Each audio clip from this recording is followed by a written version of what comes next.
this morning we're getting a little sidetracked on our GMC.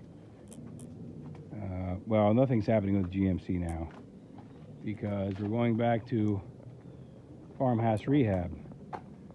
But the GMC video and this little bit will be stuck together. But GMC I probably won't actually work on for another couple days, but in the video it'll appear as I keep working on it. I picked this up today. This was stuck over in a neighbor's little barn that had literally collapsed on it. Somehow it managed not to squish it, so we had to went in there with a chainsaw and literally cut up everything around it and dug for about an hour, and then we ended up dragging it out, drove the truck back there, and I mean it was just a mess. I should have made a video on that. That would have been exciting. But anyway, so we got this Kubota. It is a B7100 four-wheel drive. This will make a nice little tractor. I'm assuming it was running before it was smushed in there, so entombed. Anyway, so there's that. Okay, so we're going to do a will it start video. So this Kubota has been sitting for maybe 15 years in a barn that fell on top of it. It trapped it in there. It didn't fall on top of it. It didn't mush anything, but it was trapped. And so far we've just gotten a new battery, but we're not anywhere near doing that. First thing we got to do is get the PTO shaft off of there, because if this started and that thing started spinning around, it would be bad news. So also we're going to take the upper pin out of there. Anyway, get this back together. This should go up here. There should be a pin in there, so we'll get all this back together before we even mess with anything. So let's work on that first. And this thing, the release pin, which is spring loaded right there, is totally stuck, so we're going to spray that out and try tapping on it to get it to come off. Okay, I got my 2 pins in there. If you don't know about this stuff, there is no better penetrant than this. It's just Croyle's just the shit. It's not cheap, but it works better than anything. So anyway, that's my 2 cents there. Okay, we got that off of there. Grab this, my big old hammer. Anyway, let me put this away. Croyle does the job. The diesel in the tank, there's not a bunch in there. It kind of still smells like diesel. I've got maybe 2/10 of a gallon in here. We're just going to add it in there and see if it'll do something. And if it'll run, then we'll obviously go get some more diesel. That's it, eh?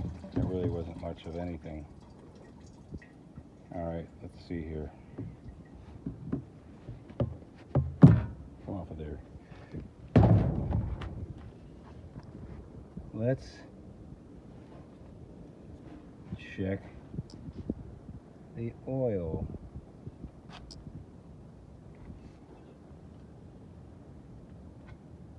I guess I'm going to find the dipstick first, and then I'll... Okay, so it's in there. We lowered our bucket. We got plenty of nasty oil on there. I'm going to have to turn my light on to see where it goes back in. It's kind of nasty. Okay, so I was pulling the decompression lever, and I can spin the motor by hand, so that's good. So we're going to actually put a battery in this thing and see what happens. Okay, we got a whole lot of nothing here. We also noticed that these levers are totally frozen. So anyway, we're going to work on the electrical issue first. Okay, so my problem was my foot just was not here. It turns over.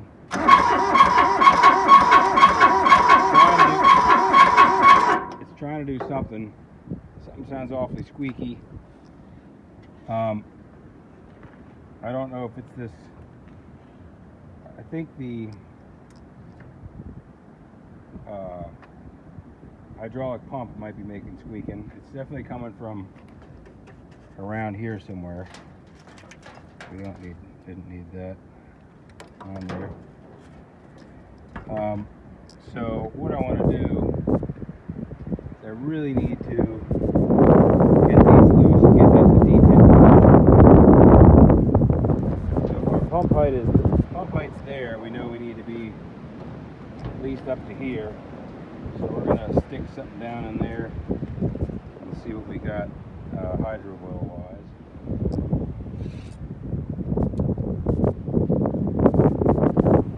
We are below where we're our lowest point, so we're going to add some oil in there. Okay, got that freed up, so that's my detent there. Same one with this one. Gonna need a new pin going through there at some point, but anyways, we know that's not going up or down. We're going to try this again. Added a bunch of hydraulic oil. Alright, let's try and preheat that for a minute. Who knows if these glow plugs are even doing anything. Alright, let's just see what happens. I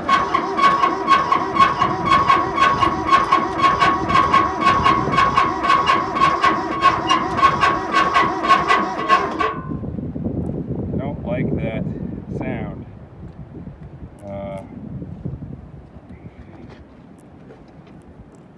Not sure.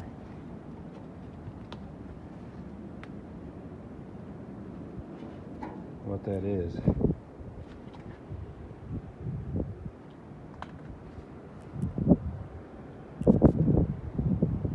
see if we can identify it. Oh, it sounds like it's like a cylinder scraping or something.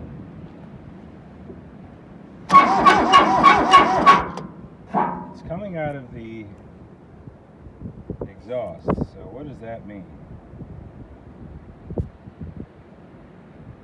Maybe it's like the exhaust is clogged up and it's making like a whistling sound or something. I don't know. Alright, so we got kind of nothing still. So I think what I want to do is change the oil because the oil looks like shit. Maybe take this exhaust off of here and just make sure that's not all falling nuts or some shit. And it's getting awfully cold and windy, so we're going to call it a night. We're going to continue the video. So we know it turns over, we know it wants to start a little bit. That's it. Okay, our battery's charging at 2 amps. That way if I forget about it, it's not the end of the world. I think that it is, yeah, it's definitely worn out from all that cranking. So, what we're going to do is we are going to remove this tank, dump it out. I'll get some fresh diesel. I will crack those injectors and make sure that we're getting, you know, I thought I'd get lucky, but it, you know, we could at least do that. Crack the injectors, make sure we're getting fuel to each injector, and then I'm going to coil the crap out of this and maybe take this exhaust off and just see what's going on with that noise, because it literally is coming out of the exhaust. I mean, it almost sounds, like I said, like a scrapey piston, which would be really bad if that's what was happening. And maybe what I should do before I totally destroy anything, which may be too late, is just pull those injectors out entirely and just squirt a little bit of oil down, or just some diesel down on those cylinders. So maybe I'll do that too. But it is freezing and windy. We're going inside right now.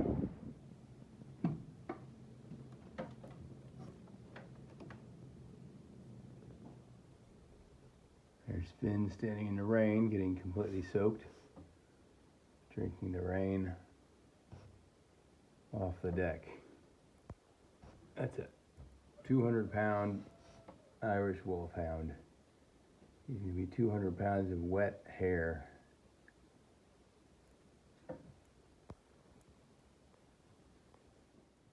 And here comes the wet hair into the house.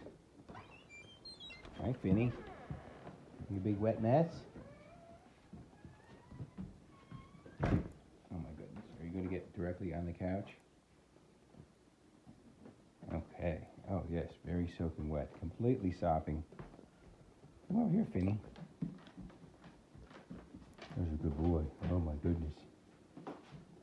Oh yes. We're gonna get the towel for you. Get your towel, yeah. Okay, we're back to this Kubota here. Doesn't seem like we went away during the video, but we did. Then we came back. I put fresh oil in it. I've just cranked it over using the decompression lever. You'll see there's diesel on those injectors. That's because I bled them. I put fresh diesel in there. I changed the filter, the fuel filter. I'm going to add another half a quart of oil. It says 4 quarts, and I put 3 quarts in. But we're going to check the level again, and we're going to try and fire this thing up again. Getting some action here.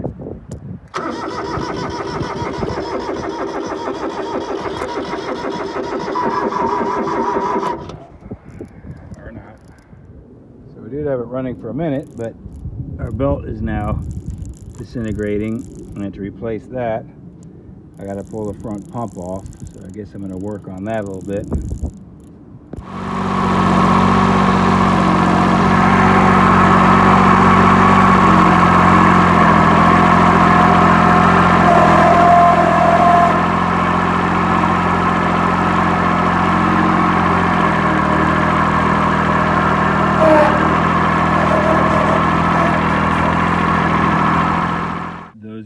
Trying to get one of these front pumps off these, if you have this chain type connection, what you do is there's this clip here, which was right there, and I took that clip out, and now I'm going to lubricate this and separate this. It's a master link that goes all the way through. So that'll come out. We can take these off and pull these pieces apart. Okay, so the chain comes off this gets separated. There's 2 bolts under there, so we can move the radiator up and down because you need that space from underneath there. And you can get the belt out. So I've got the belt out, which is right there. And we are going to now get another belt. All right, we're gonna try it. I got this Daco belt. I think it's 29.5 inches. Let's see how that fits on there. Okay, so that belt worked fine. It's a 15295 Daco. You can't see that, but anyway, there's plenty of adjustment here. So that's adjusted and tight. Now we're gonna start putting this thing back together. Okay, I got my chain back together around there. I put the clip on this side. I probably should put it on that side, but whatever. Hopefully I don't need to take it off anytime soon. Okay, I put this bottom guard on. I put that back on. I tightened the radiator up from underneath. And I'm going to put this last cover on. And there we have it. Driven it around and parked it.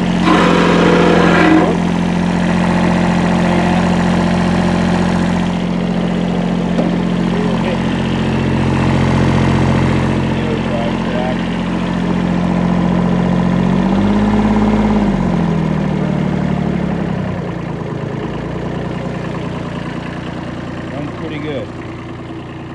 All the gears work. There we go. Back working again.